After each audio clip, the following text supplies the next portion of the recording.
자, 오늘 저와 여러분들이 함께 나누실 말씀은 요한복음 1장 35절부터 42절까지 말씀입니다. 요한복음 1장 35절부터 42절까지 말씀. 앞에 보시고 한 목소리로 하나님의 말씀 같이 읽으시겠습니다. 또 이튿날 요한이 자기 제자 중 두 사람과 함께 섰다가 예수께서 거니심을 보고 말하되 보라 하나님의 어린 양이로다. 두 제자가 그의 말을 듣고 예수를 따르거늘 예수께서 돌이켜 그 따르는 것을 보시고 물어 이르시되 무엇을 구하느냐 이르되 라비여 어디 계시오니까 하니 라비는 번역하면 선생이라. 예수께서 이르시되 와서 보라. 그러므로 그들이 가서 계신 데를 보고 그날 함께 거하니 때가 10시쯤 되었더라. 요한의 말을 듣고 예수를 따르는 두 사람 중 하나는 시몬 베드로의 형제 안드레라. 그가 먼저 자기 신의 형제 시몬을 찾아 말하되 우리가 메시아를 만났다 하고 메시아는 번역하면 그리스도라. 데리고 예수께로 오니 예수께서 보시고 이르시되 내가 요한의 아들 시몬이니 장차 게바라 하리라 하시니라. 게바는 번역하면 베드로라. 아멘. 할렐루야. 자, 여러분 한 주간 동안 평안히 하셨습니까? 예. 환절기라서 그런지 몸이 아프신 분들이 많아서 마음이 좀 안 좋습니다. 여러분들 건강 잘 회복하시고 또 건강한 몸으로 주일 예배에서 만나 뵈었으면 좋겠습니다. 오프라인으로 예배 참석하신 모든 분들에게도 하나님의 큰 은혜가 있기를 바랍니다. 자, 우리는 지난 시간 세례 요한이 요단강변에 모인 사람들 앞에서 지금 자신 앞에 서 계신 예수님이, 이 예수님이 바로 수천 년 전부터 하나님께서 여러 선지자들을 통해 약속해 주셨던 구원자, 메시아이심을 증언하는 말씀을 살펴보았습니다. 자, 요한이 예수님이 메시아임을 증거했던 그 증언 중 첫 번째는 바로 이분이 세상 죄를 지고 가는 하나님의 어린 양이다 하는 그런 증거였습니다. 우리는 이것을 이미 아브라함과 모리아산을 통해서 살펴보았죠. 그리고 두 번째가 성령이었습니다. 성령이 그 머리 위에 임해서 그 성령으로 사람들에게 세례를 주시는 분이 바로 메시아, 구원자이신데 그분이 바로 예수 그리스도이심을 증언하는 요한의 증거를 우리는 지난 시간에 살펴보았습니다. 자, 우리가 예수를 믿는다는 것은 그분이 나 같은 이기적이고 나같이 교만한 죄인에게 선고된 너는 정령 죽을 것이다 라고 하는 판결에 의해 영원한 죽음으로 가고 있는 그 형벌을 받아야 했던 나를 위해 십자가 위에서 예수께서 죽으시고 나를 살려주시고 하나님의 자녀로 삼아주신 하나님의 아들이신 메시아, 나의 구원자, 나의 세이비어 이심을 믿는 것입니다. 이걸 우리가 예수를 믿는다라고 하는 거예요. 사람들을 영원한 죽음에서 구원할 수 있는 다른 길은 없습니다. 혹시 여러분 그린 마일이라는 영화를 아세요? 혹시 2014년도 톰 행크스가 주연을 했던 그런 영화입니다. 교도관으로 나오죠, 톰 행크스가. 사형수가 자신의 감방에서 사형이 집행되는 곳까지 걸어가는 그 길바닥에 깔린 노란색 장판을 그린 마일이라고 해요. 교도관이 그 길을 걸어가는 사형수를 바라보면서 거기에서 일어나는 에피소드들을 다루고 있는 참 좋은 영화입니다. 그린 마일. 저와 여러분들 이 인생들이 지금 하나님을 모른 채 살아가는 사람들의 인생이 그렇습니다. 그 그린 마일 위를 걸어가고 있다니까요. 영원한 죽음. 그런데 그 위에서 죄의 용서를 경험한 사람들,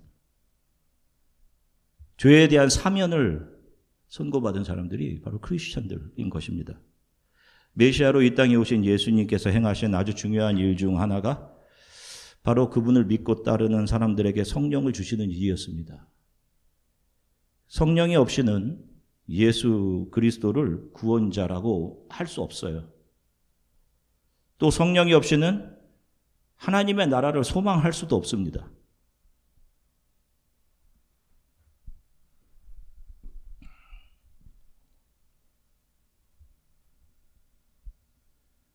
성경은 이 세상의 사람들이 이 세상의 영을 받은 상태에서 살아간다라고 이야기를 합니다.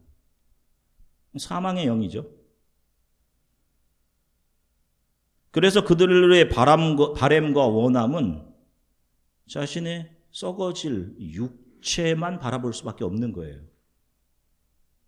그 육체에 잘 되는 것에 집중하며 살아갈 수밖에 없는 겁니다. 이 세상의 영에 의해서 살아가는 사람들은. 그러나 성령의 사람은 자신의 그러한 육체의 원함과 욕망을 십자가에 못 박았다라고 이야기를 하죠. 그 성령이 우리들의 눈을 열어서 하늘의 것을 바라보게 하시고 소망하게 하시는 거예요. 우리는 그걸 산소망이라고 하는 겁니다.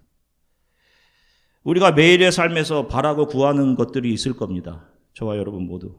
어떤 것들은 그 원함과 바람이 너무도 커서 때로는 우리의 감정조차 제어하기 어렵게도 만들어요. 저거 없으면 왜 난 저게 없어. 화나고 어떻게 하면 더 많이 내가 돈을 벌 수 있을까? 어떻게 하면 더 즐길 수 있을까? 어떻게 하면 좀 맛있는 음식들을 먹을 수 있을까? 어떻게 하면 무엇을 살 수 있을까? 어떻게 하면 어떤 비디오나 쇼츠들을 볼 수 있을까? 어디로 가면 즐거울까? 어디로 가면 기회가 많을까?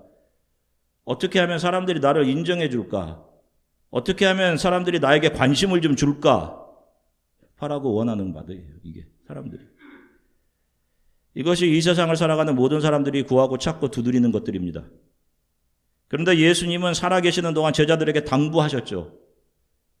돌아가시지도 않았는데 살아계실 때 돌아가신 이후의 일을 당부하십니다. 내가 죽은 후에 성령이 올 것인데 너희들은 어린 자녀가 부모에게 음식을 바라듯이 너희는 그 성령을 간절히 구하고 찾고 두드려야 한다. 살아가면서 우리들의 육신의 욕망이 우리를 부르는 그 소리, 그 욕망이 원하는 것들로 인해 정작 중요한 하나님을 잃어버리면서 살아갑니다, 사람들은. 그래서 예수님은 너희들 정말 성령을 구하고 찾고 두드려야 돼 라고 제자들에게 말씀하신 거예요. 그리고 너희들이 그렇게 찾을 때 내가 반드시 너희들에게 성령을 줄게 라고 약속하셨던 겁니다. 저는 저의 매일의 삶에서 또 여러분들의 매일의 삶에서 성령을 간절히 구하며 사는 그러한 삶을 살아가셨으면 좋겠어요. 이것이 제가 여러분들을 위해 또 저를 위해 매일 기도하는 기도의 제목 중에 하나입니다. 오늘 본문은 위로부터 내리시는 성령으로 기름 부으심을 받으신 예수님께서 가장 먼저 하신 아주 중요한 그분의 한 사역을 다룹니다. 이것은 이제 예수 그리스도의 뒤를 이어서 많은 사람들에게 하나님의 나라를 증거해 줄 예수님의 제자들을 부르시는 그런 장면입니다. 당시 요단강에서 세례를 베풀고 있던 세례 요한에게는 많은 제자들이 따르고 있었습니다. 그 제자 중 두 사람이 예수님의 제자가 됩니다. 첫 번째 제자가 되죠, 예수님의. 그중 한 사람의 이름은 안드레였고 다른 한 사람의 이름은 요한복음에서 이야기하고 있지 않지만 많은 역사가들이 이야기하는 것으로 보면 요한 스스로입니다. 이 요한복음을 기록하고 있는. 그들은 세례 요한을 따르던 아주 충실했던 세례 요한의 제자였어요. 그런데 세례자 요한이 안드레와 요한에게 말합니다. 자, 너희들 보아라. 저분이 바로 세상 죄를 지고 가시는 하나님의 어린 양이다. 저분이 메시아야. 너희들은 저분을 따라가야 한다. 그러자 안드레와 요한이 예수를 따라가죠. 예수님께서는 이렇게 뒤를 보니까 많은 사람이 따라오고 있었는데 그 중에 이 두 사람을 보십니다. 안드레와 요한. 그리고 그들에게 질문하시죠. 너희들 무엇을 구하느냐? 우리가 지난 시간에 살펴본 바와 같이 예수께서 제자들에게 성령을 구하라, 찾으라 하셨죠? 그때 사용했던 단어와 똑같은 단어를 사용합니다. 요한과 안드레에게 너희들 무엇을 찾느냐? 라고 물어보셔요. 자, 안드레와 요한의 직업은 무엇이었습니까? 어부였죠. 어부. 그러면 여러분 우리 상식적으로 이 어부들이 찾고 구하는 것은 무엇이어야 했을까요? 무엇을 찾아야 됐어요?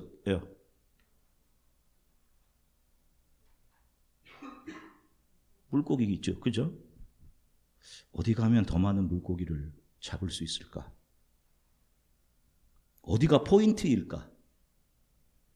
이 갈릴리 호수 중에 어디가 포인트? 그래서 내가 고기를 잡아서 어떻게 하면 이거를 트레이드인해서 더 많은 돈을 벌을 수 있을까?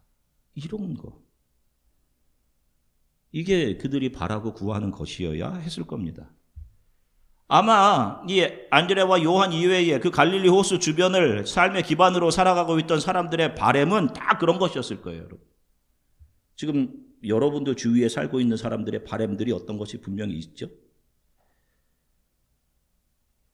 그리고 그들이 이야기하는 대화들은 대부분 다 이런 대화였을 겁니다. 야, 어디를 가면 어떻게 해야 돼? 어디가 포인트고. 매일 이들이 나누는 대화는 그런 거였을 거예요. 그러나 안드레와 요한은 다른 어부는과는 다른 것을 찾고 있었습니다. 무엇을 찾느냐라고 물으실 때 그들은 예수님께 역으로 질문합니다. 선생님의 머무시는 숙소가 어디신가요? 저희가 오늘 그 자리로 찾아가고 싶습니다. 그들 안에는 자신의 전 스승이었던 요한이, 세례자 요한이, 이분이 세상 죄를 지고 가는 하나님의 어린 양, 우리를, 그린 마일 위에 서 있는 우리를 그 사망의 길에서 구해 주실 메시아 구원자이시다 라고 하셨는데, 정말 이분이 우리들에게 내려진 사망 선고, 우리들을 구해 주실 여호와 이레로 오시는 그 메시아가 맞는지, 그 메시아에 대한 갈급함과 궁금증이 그들 안에 있었습니다. 요한복음 1장 39절 같이 읽겠습니다. 예수께서 이르시되 와서 보라. 그러므로 그들이 가서 계신 데를 보고 그날 함께 거하니 때가 10시쯤 되었더라. 요한복음은 율리우스력을 사용합니다. 율리우스력. 우리가 사용하는 그레고리력과 약 한 2주 정도 차이가 나는, 그들이 예수님과 함께 예수님 계신 곳으로 가서 예수님과 이야기를 나눴을 때의 시간은 밤 10시였습니다. 안드레와 요한이 밤늦게까지 예수님 말씀을 들은 겁니다. 그리고 예수님의 말씀을 듣던 안드레는 이분이 메시아가 정말 맞구나, 이걸 확신하게 되었고 너무 기뻐한 나머지 자신의 형이었던 시몬에게 달려갑니다. 내가 메시아를 만났다. 메시아를 만났어. 그리고 이제 날이 새어서 그 다음 날이 되죠. 다음 날 그들은 일상으로 돌아가 갈릴리 호수에서 그물을 내리고 고기를 잡고 있었습니다. 그런데 예수께서 그 자리로 가시죠. 자, 마가복음 1장 16절서부터 18절 쉬운 성경으로 같이 읽겠습니다. 예수님께서 갈릴리 호숫가를 지나가시다가 시몬과 그의 동생 안드레를 보셨습니다. 그들은 어부였는데 호수에 그물을 던지고 있었습니다. 예수님께서 나를 따르라. 내가 너희를 사람을 낚는 어부로 삼겠다 하고 말씀하셨습니다.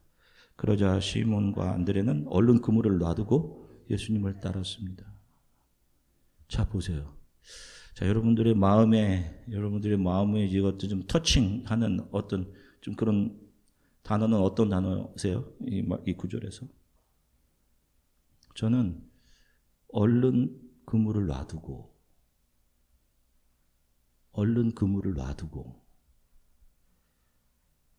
이 부분을 읽을 때 저의 마음에 정말 깊은 감동이 있었습니다. 그들이 평생 만졌을 그물이었을 겁니다.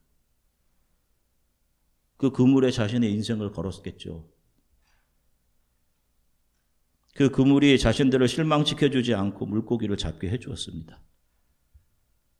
그런데 예수께서 나를 따르라. 어제 저녁 저분과 함께 이야기를 나눴었는데 그 예수께서 이제 자기들의 일터로 찾아와 주셨어요. 그 말씀에 손에 잡았던 그물을 얼른 내려놓습니다. 얼른.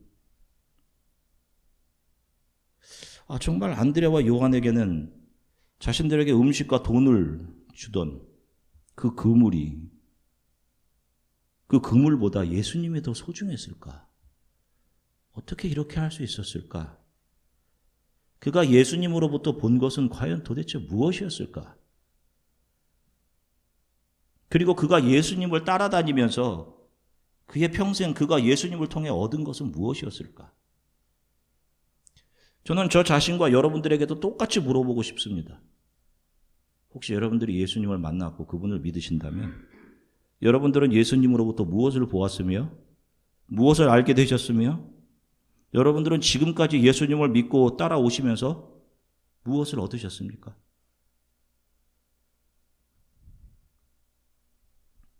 안드레는 예수님을 따라다니다가 잘 되고 성공하고 했으면 참 좋았을 텐데 그렇지 않아요. 나중에 로마의 네로 황제가 온 유럽을 지배하고 기독교를 박해할 때 그는 그리스의 아가야라고 하죠. 우리나라 말로 성경에. 아카이아 지역에서 AD 60년 11월 30일 7명의 사형 집행인들에게 채찍질로 죽을 만큼 맞고 X자로 된 십자가에서 순교를 당합니다. 앞에 그림을 보시면 아무것도 누리지 못했습니다. 그는. 예수께서 땅끝까지 가라 하셨기에 땅끝이라고 생각하는 곳으로 흩어졌어요. 그게 안드레에게는 아케이아 지역이었습니다. 저 그림이 바르톨로스 에스테반 무리오라는 스페인의 화가가 그린 그림이에요. 1670년경에 성 안드레 순교라는 제목의 그림입니다. X자로 된 십자가에 달린 안드레, 저 한쪽 구석 옆에 왼쪽에서 울고 있는 한 청년이 있죠. 이 화가는 그가 광야에서 5,000명이 넘는 사람들이 예수님의 말씀을 들으러 온 적이 있었잖아요. 그때 다들 배가 고파졌는데 먹을 것이 없었을 때 누가 이 도시락을 갖고 오죠? 누가? 한 소년이. 그 소년이 청년이 되어 저희 안드레 옆에를 지키고 있었던 것. 그가 그것을 그린 것이라고 해요. 안드레는 저 십자가에 달리기 전에 이런 말을 했다고 전해집니다.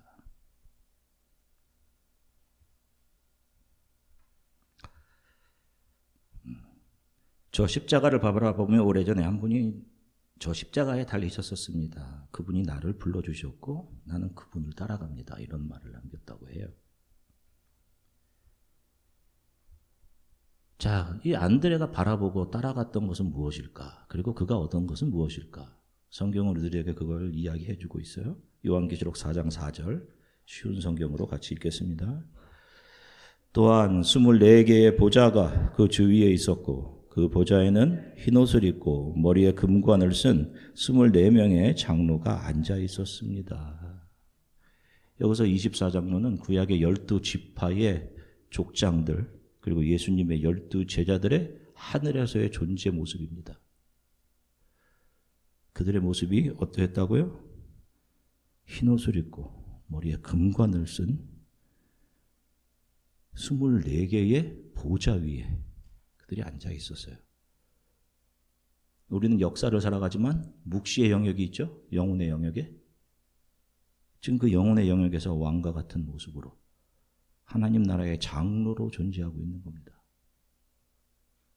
여러분, 이게 여러분들의 믿음의 눈으로 잘 보여지세요? 자, 안드레가 이제 자신의 형 시몬을 예수님께 데려옵니다. 그때 예수님께서 시몬을 보고 뭐라고 하시죠? 요한복음 1장 42절 같이 읽겠습니다. 그리고 나서 안드레는 시몬을 예수님께 데려왔습니다. 예수님께서는 시몬을 보시고 내가 요한의 아들 시몬이구나. 이제 너를 게바라고 부르겠다라고 말씀하셨습니다. 게바란 베드로란 뜻입니다. 아멘. 자 보세요. 특별히 시몬에게 이름을 지어주십니다. 이름이 케파스, 게바인데 이거 히브리어의 방언인 아람어로 기록된 겁니다. 케파스. 그것이 그리스어가 페트로스, 피터, 베드로입니다. 반석이라는 의미죠. 반석. 무엇인가에 이름을 지어준다는 것은 그 이름을 지어주는 사람에게 어떤 것이 속해 있을 때만 가능한 거예요. 그래야지 내가 이름을 불러주지. 우리 집 강아지가 뽀삐인데 남의 집 강아지를 내가 뽀삐라고 부르면 안 되지. 무엇인가가 나에게 속해 있을 때 이름을 불러준다고요. 이름을 지어준단 말입니다. 그 이름을, 그래서 대부분 이름을, 자녀들의 이름을 누가 지어주죠? 아버지가 지어주죠. 아버지 아니면 할아버지.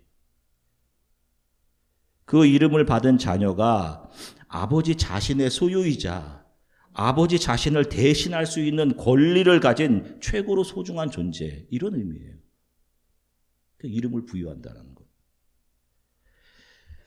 자, 전에 말씀드렸듯이 요한복음 1장이 창세기 1장을 예수 그리스도로 해석하고 있는 것이라고 말씀을 드렸습니다. 자, 창세기 5장 1절부터 2절 같이 읽겠습니다. 이것은 아담의 계보를 적은 책이니라. 하나님이 사람을 창조하실 때에 하나님의 모양대로 지으시되 남자와 여자를 창조하셨고 그들이 창조되던 날에 하나님이 그들에게 복을 주시고 그들의 이름을 사람이라 일컬었더라. 하면 자, 사람을 창조하시고 그들에게 이름을 주십니다.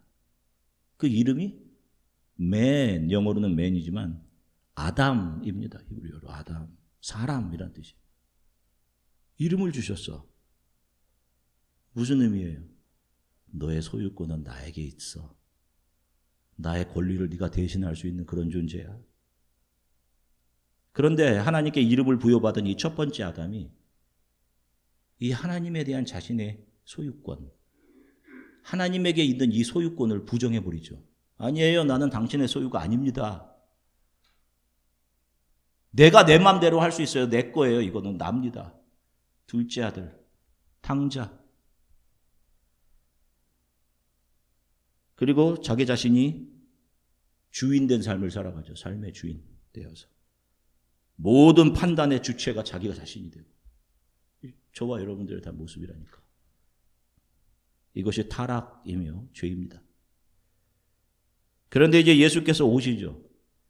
빛이 있으라 라고 하셨는데 요한복음에서 그 빛을 누구라고 해? 그리스도 예수라고 하죠. 오셔서 제자들에게 이름을 주십니다. 지금. 너의 이름은 페트로스, 베드로야. 그리고 내가 이 반석 위에 무엇을 세우겠다라고 하셔요? 교회를 세우겠다라고 하십니다. 내가 세우겠다라고 하시죠. 저와 여러분들이 속해 있는 교회가 베드로의 주는 그리스도시요 살아계신 하나님의 아들이십니다 라는 고백 위에 교회가 세워집니다. 첫 창조의 타락이 예수님으로 인해 회복이 되죠. 그리고 그 교회에 성령이 오셔서 그들 안에 있는 세상을 향한 욕망들을 불태워 가십니다. 그리고 하나님의 나라를 보게 하셔요.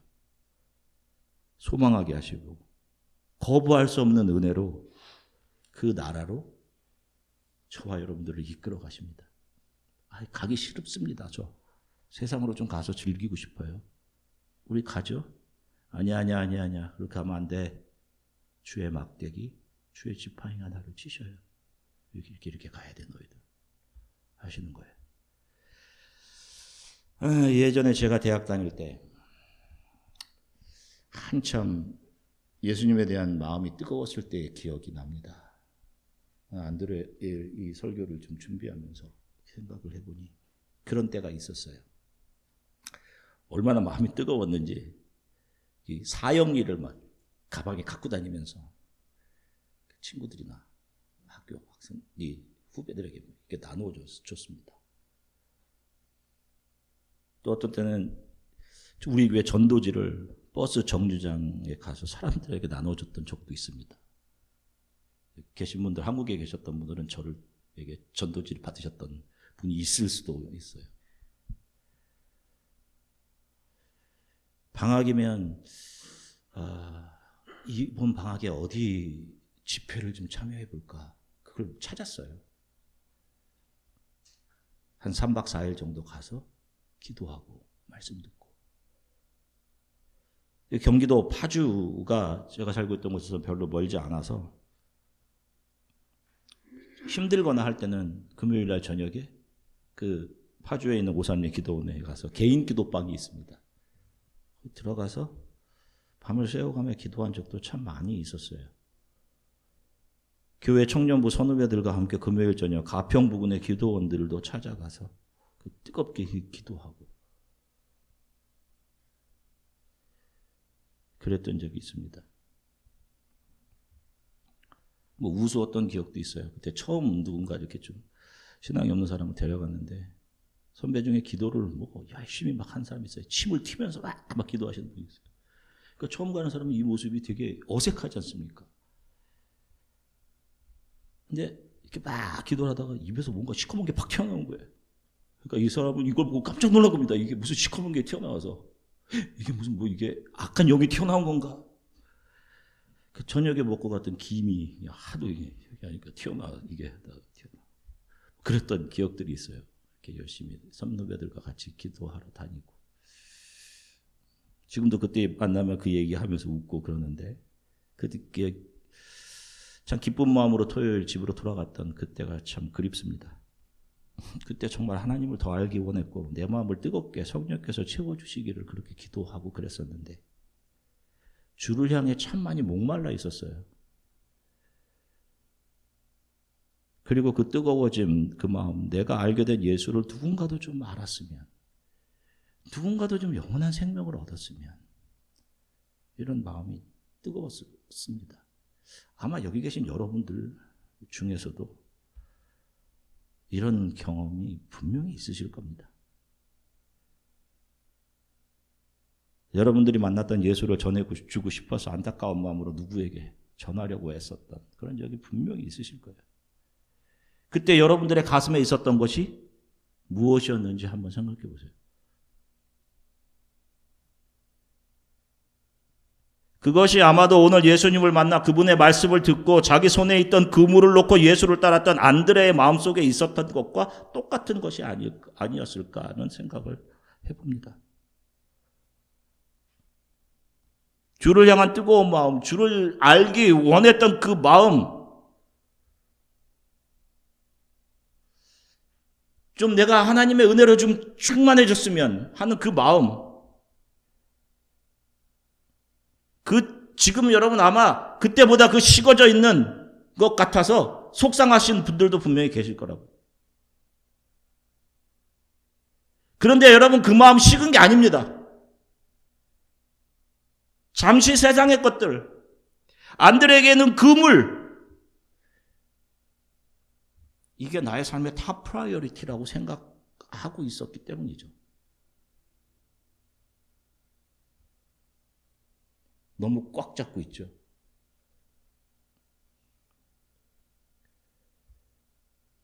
여전히 성령은 우리 안에 계십니다. 예수님께서 찾아오셨잖아요. 그래도 불러주시잖아요. 성령은 우리 안에 계셔요, 여전히. 우리는 그 성령을 매일 구하셔야 되는 거예요, 여러분. 매일 구하셔야지. 그 성령이 우리 손에 잡혀있는 그물보다 더 귀한 하나님의 은혜와 그분의 나라를 보게 하시는 겁니다. 한 주간도 성령을 구하며 살아가십시오, 여러분. 다른 것보다 하나님 성령으로 저를 채워주세요. 그 성령이 여러분들 안에 있는 두려움과 세상을 향한 욕망과 욕심을 태우시고 또 손에 붙잡고 있었던 그물을 놓아가게 하실 겁니다. 그거 놓아 내 손을 잡아야 돼. 하나님의 나라를 보고 소망하게 하시고 저와 여러분들을 이끌어 가실 것입니다. 그렇게 성령에 의해서 한 주간을 살아가시는 저와 여러분들이 되시기를 주 예수 그리스도의 이름으로 간절히 축원합니다. 기도하겠습니다. 안드레가 예수님을 만나서 자신의 평생 동안 붙잡고 있던, 우리가 생각할 때는 그물이지만 그에게는 지금 우리가 가장 소중하게 생각하는 그 뭐 이상이었을 수도 있지 않았을까 생각해요. 그거 즉시 버리고 예수를 따릅니다. 그는 이 땅에서 성공한 사람들의 삶 이상의 그런 사람들이 가지는 그런 많은 것들을 가지지는 못했습니다. 죽는 순간 자기 앞에 있는 십자가를, 자기가 달리게 될 십자가를 바라보면서 전에 저 십자가에 달리셨던 주님이 나를 불러주셨다라고 했습니다. 저 역시 마찬가지죠. 저와 여러분들을 불러주신 그분이 예수 그리스도이십니다. 하나님, 주님을 바라고 구합니다. 나의 식은 마음을 뜨겁게 해주시고 성령님 내 안을 채워주십시오. 그리고 내가 하는 그 예수 그리스도를 저도 누군가에게 증거하며 살아가게 도와주세요. 내 손에 붙잡힌 그물을 놓고 주를 따르기 원합니다. 우리 이렇게 잠시 함께 기도하겠습니다. 사랑해 주님 감사합니다, 아버지. 사랑하는 성도들과 함께 하나님 말씀을 나누게 하심 참 감사합니다, 아버지. 주님, 나를 따라라 라고 하시던 예수님의 말씀을 어떻게 안드레는 자기 손에 있었던 그물을 그렇게 쉽게 놓고 주를 따를 수 있었을까? 자신의 삶에 득이 하나도 안 되는, 정처 없고 배고프고 맞고 결국에는 저주받은 십자가에 달리게 되었습니다. 주님. 그러면서도 그는 자기 자신을 불러주신, 그분이 나를 불러주셨다,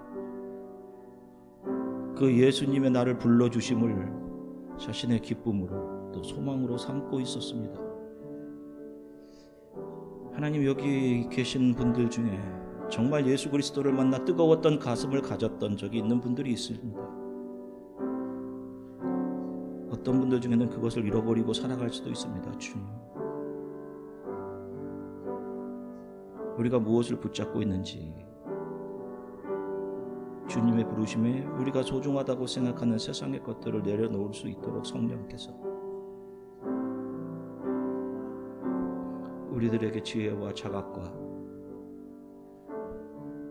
예수 그리스도의 손과 하나님의 나라를 볼 수 있도록 우리의 눈을 열어주시기를 간절히 소망합니다. 사랑하는 성도들이 한 주간 살아갈 삶들, 성령을 구하며 살아갈 것인데, 잘은 모르지만 말씀에 약속하셨으니 성령을 구합니다 라고 기도하며 살아갈 때 하나님 성령으로 이들을 채워주시고 이들의 소망이 땅의 것이 아니라 하늘의 것이 되게 하시고, 하나님 두려움과 무서움, 화냄과 분냄이 감사와 기쁨으로 변화되어 주님을 따라가는 한 주간의 삶들을 살아가게 도와주시기 원합니다. 감사드리며 예수 그리스도 이름으로 기도드립니다. 아멘.